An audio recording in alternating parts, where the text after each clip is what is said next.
What's up, people? It's your man, Urban Lover, coming from your mama's basement. This segment, I'm going to talk about a couple things. Now, I know that the Jazz game is a little late, but I wanted to talk about it, but I've been real busy. So what I'm going to do is, I'm going to drop this video. This video going to be also having a little bit, I'm going to talk a little bit about Lonzo Ball, and also want to talk a little bit about Julius Randle. And then I'm going to drop the next video it's probably going to drop out like early tomorrow morning. And that's going to be about the Spurs, and I'm going to talk a couple things about that as well with Kawhi Leonard. So anyway, ESPN came out, and they talked about Lonzo Ball. And according to them, they gave Lonzo Ball a C+, saying that he's good in everything else. The only thing that's stopping him is the shooting, and this is the reason why they gave him a C+. See, this is what I'm talking about, where NBA, now, like I said before, when you got people like Kuzma, Julius Randle, Brandon Ingram, KCP, Brook Lopez, all five of these guys I just named can give you 20 points in any given night. There's not enough balls to go around. I know a lot of fans say, well, you know, he needed to shoot in order to spread the floor. I understand it. I get that. But like I said before, the thing that ESPN is mostly focused on is shooting threes. I've been saying over and over again that Lonzo Ball don't need to shoot the three. He can just come in and shoot the two. Even though the two is like, you know, it's caveman tactics now. No one used the two as much. The only one that really specializes is DeMar DeRozan. But the game that Lonzo Ball decided to go to, like I said before, he shot 95% from the field. 7 for 8. He took one three-pointer, and the rest was inside shots. And he looked it good. And that's why I told people, you don't have to shoot threes. Get comfortable with the two, and then the three will start to follow once you get comfortable with the shot selection. Now, ESPN said, you know, they rate them C+, which I personally think is unfair to him. If anything, they should have gave him a B. I said B-. That's what I would give him, a B-, because how can you say that the only thing that's stopping him is his shooting, but he's so successful in all the other stats? Like, what about the steals? Think about it. Which young player right now is giving you almost 2 steals a game? I think after the All-Star break, he was averaging like 2, close to 3 steals a game. Then on top, he was averaging block a game. You know, then the assists is at 7. Some games he might have 8, 9, or 10, but he was at 7 assists. And then if you want to add on like what they call the hockey assists, I mean, you can go on and on. Like I said, he does a lot. Then on top of that, his defense. And that's the reason why I said you can't give him a C+ when you throwing all that out there. You just saying because he don't take 3-pointers or he doesn't make no shots that we're going to give him a C+. That's foolish. You know what I mean? That's like, okay, well, you're not looking at anything else he did. Like, look at Jason Kidd. Jason Kidd didn't get a good shot till like later on in his career. But he was always a setup player. He was a playmaker.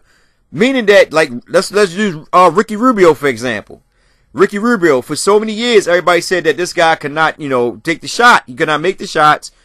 Now he's making the shot. He go to Utah Jazz. They gave him the opportunity. He's running the point. Look at him now. Got the Jazz, I think, ranked like, I think they're like, what, 4th or 5th in the playoffs? And they're, you know, and they're doing the thing. So Ricky Rubio and that squad is looking good. And that's why I said in there, you got to have patience. See, one thing about the media, I know they try to, you know, find things to talk about, you know, to keep the story going. But they don't have no patience. And some fans don't have no patience neither. Brandon Ingram last year didn't really have a shot. His 3-pointers were kind of off last year. He still really ain't finding it as much this year. He's looking better than he did last year. But this year, you know, his percentage is way up compared to what it was last year. And people was writing Brandon Ingram off last year. That's why I said today, people fail to realize that when this guy actually take time off this offseason and work on his shot, how deadly do you think this dude going to be? He's already got everything else. You don't see too many rookies coming in with a good defense, block shots, steals, assists. You know what I mean? Everything else. And all he's missing is his shot, according to ESPN, with the 3-point ball. But if you ever notice when he's making the shots, EPS is all on it, then it's like a merry-go-round. 1 minute you're on it, and the next minute you're off of it. So that's my thing about that. Now, I want to say something about Julius Randle. And like I said, I want to talk about this only because, and you notice in the last 2 games, like with the Spurs game, and you look at this game against the Jazz, you notice Julius Randle haven't been scoring as much. Now, I know a lot of fans probably wonder, like, what happened? Why he's not scoring? What's going on? If you notice, Julius Randle is almost like, he's like point forward. He's running the point. In these 2 games, this game he had 9 assists against the Jazz. in the game against the Spurs, he had 5 assists. And I'll talk about the Spurs game when I get, when I get to that video. But you notice he's running the point more. So, he's not really attacking the basket like he usually do. He's playing more within the system, and they're not really going, they're still going to him as the first option. But I think Luke might have told him, say, listen, I want you to, Gary, pass the rock around, get more people involved, only because of the double teams that Julius, draws when he's going down low. And also on top of that, like I said before in my last video, you don't have the Brandon Ingrams or the Lonzo Balls running point. You got Tyler Enos and Alex Caruso. And they're like, up and down type of players. They're bench players. Ain't nothing wrong with that, but they're up and down players who are not going to give you something every day, day in and day out. So they say, they must have told, Luke Ball must have told Julius Randle, penetrate, kick it out, set other players up. Because in this game, and I'm going to go to the stats real quick, but in this game, he only took, 9 shots. He went to the free, and that's when they bought him. And also, Kuzma in this game finally went to the free throw line because Kuzma's starting to attack the basket more. Selling less on the threes, and he's attacking the basket more against the Jazz. I like it. Even though they lost to the Jazz, I still like what I see. Julius Randle went 3 for 9. He was 6 for 10 behind the free throw line. He had 12 boards, 9 assists, almost had a triple-double and 12 points. Kuzma, he was 9 for 18, 1 for 4 behind the three-pointer. I didn't take that many three-pointers, which I like. And free throws, he was 7 for 12, 6 rebounds, and he had 26 points. That's what I'm saying. Like, the Lakers do not have to shoot all those threes. If you're hot, yeah, take them. But you don't need all 3. Just attack the basket. Brook Lopez, he didn't have a good game in this game. He only had 11 points, 27 minutes, 4 for 10, and that's because he was playing Gobert, man. I mean, the dude is a beast for Utah. I mean, let's be honest. KCP, he went off. He had 28 points. He was 5 for 9 behind the three-point arc. 8 for 14. He did have 5 rebounds. He had 5 personal fouls, but he had 28 points. Alex Caruso didn't really do too much. And that's another thing. Like, Alex Caruso trying to play in the role of Lonzo, but he's not really giving them across the board. If you look at the board, he's not really doing anything. 15 minutes, field goal 1 for 2, 3-pointers. He took 1 shot.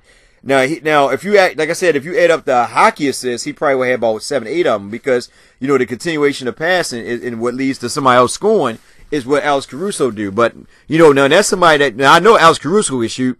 But until he get comfortable taking shots, you're not going to really see him shoot as many. Because he try to play within the system, but a lot of times he's open, and sometimes he can take the shot. But, we lost to the Jazz.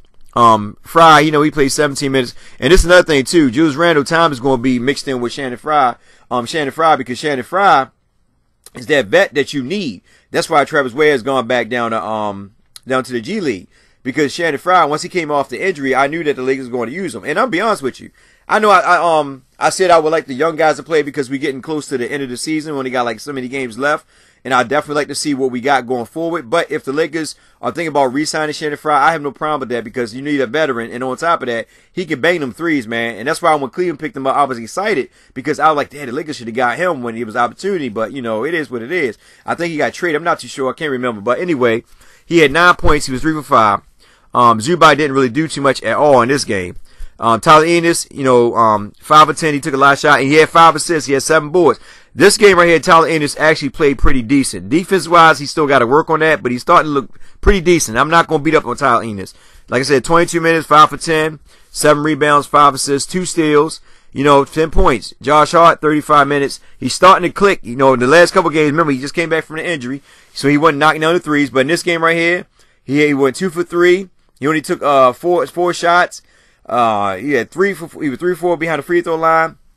He had 4 rebounds, 3 assists, 2 steals, 1 block. That's what I said. Once Josh Hart get back healthy, because he's probably not 100%, but once he gets healthy, you already know what he's going to do. So, they play pretty good, man. But like I said, Utah is an up-and-coming team, man, and they're starting to put it together, man. Favors, I think he's like in his, 5th or 6th year? Yeah, 8 rebounds, 15 points.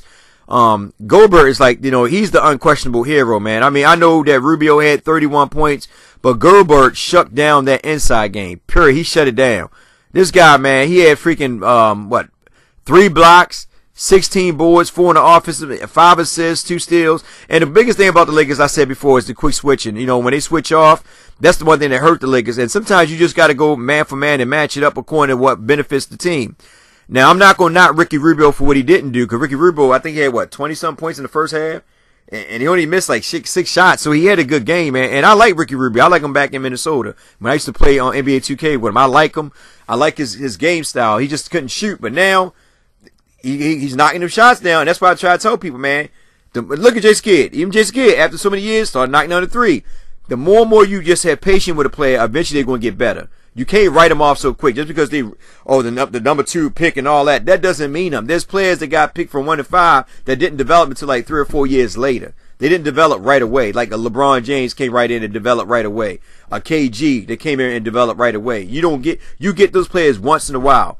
Most of the time, other players develop as time goes on. You can see potential in them, but you just can't give up on them. Now, Mitchell, man, you already know Mitchell nice, man. You know, he won that slam dunk contest. You know, I think Larry Nance should have won, but 26 points, 4 for 8 behind the three-point arc. Like I said, Ricky Rubio, 4 for 7. Gobert, man, was just killing the inside. And they was doing what they want. Crowder, you know, and another thing is they were passing the ball, man. They had, how many assists they had? They had 29 assists. They were doing a lot of passing, a lot of extra passes. They were moving the rock. And also, you got to keep in mind, the Lakers, you know, based on their rotation, they're only going with a 9-man rotation. There's going to be a lot of wear and tear on some of the players. Like Julius Randle, for example, beating people up constantly under the paint. You know, that's fatigue will start to kick in after a while.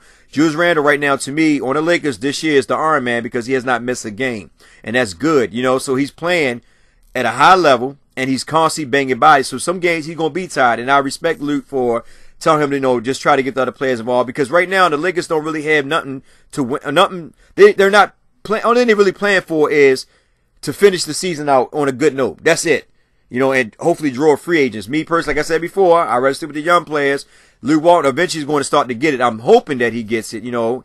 But anyway, like that's the thing that I look at it right now. But Utah, they came out, they played really good. They did a good game against the Lakers. Going to run on the team stats, and I'm going to go ahead and jump, and I'm going to make this other video for the San Antonio Spurs and the Lakers. But anyway, the Lakers still shot good, though. They shot 48% from the field, while Utah shot 48%. Now, three-pointers, the Lakers shot 50%, 14 for 28, which is good. Utah shot 42%, 14 for 33. Free throws made attempt. Lakers were 24 for 36. That's what hurt us, as always. 66.7% from the free throw line. And Utah shot 63%. They were 17 for 27. So they were about even.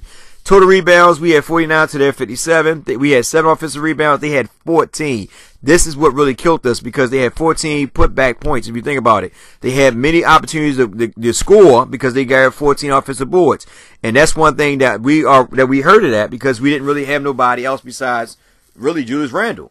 You know, I'm just being honest. I mean, if you look at it, that's why, you know, people like Brook Lopez have to step up. When you're playing against quality big mans, you as another big man got to show your worth. And you don't show it. I mean, he played 20-something minutes, but he still didn't show it. Anyway, defensive rebounds, we had 32 to their 33.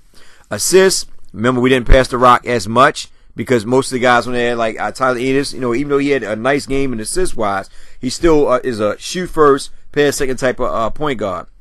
And a lot of guys' shots weren't falling, and a lot of people were just going ISO. But that's how it is sometimes when you're fighting back. But the first half, the Lakers played pretty good. They was actually giving to the Utah. But that second half came, you could see that they were tired. The fatigue started sitting in. They was tired. They couldn't get back on defense. There was a lot of cut screens, backdoor screens, and all that. So the Lakers couldn't get back. They wasn't communicating, and that's what happened. But let's get back to it. Blocks. We both even at 5 apiece. Steals. We had 7 to their 10. We had 16 turnovers to their 14, which ain't bad. We had 18 points off turnovers. They had 19. So you see everything is kind of close. The only thing that hurt us is the offensive rebounding. It wasn't so much the free throw because we about even on the free throw. Even though we went to the free throw line way more than them. But the offensive rebounds gave them second chance points, and that will really hurt the Lakers. Points in the paint, we had 34, they had 50. That's where, like I said, because Gobert was in there, it prevented the Lakers, who were ranked number 1 in the paint, they could not get nothing going against that big dude, man. And that's the reason why I said at the end of the day, I know a lot of people like Brook Lopez, I do too, but before we even make a move to re-sign him, I personally would think that the Lakers should try to see what else is out there first. I know Brook Lopez can knock down the 3, but that's all he can do. He plays defense when he wants to. Because you can see it in him. In certain games, you've seen him. In one game, he had 5 blocks. Forgot what game it was. But then there's games where he just lack it, where he just don't play defense. Like, he's too slow. But when you're playing against guys like Gobert, who is not as mobile as Luke should have had, should have had a pretty good game against him. But he didn't. and that's what hurt us as well. We needed Luke to step up. He didn't. I mean, not Luke. I'm sorry. Keep saying Luke. I mean Brook. We needed Brook to step up. He didn't step up. It is what it is. You know, the Lakers took the L. But at the end of the day, I still like what I see from the Lakers. Hey, you guys have a blessed one. Love you guys. And take care.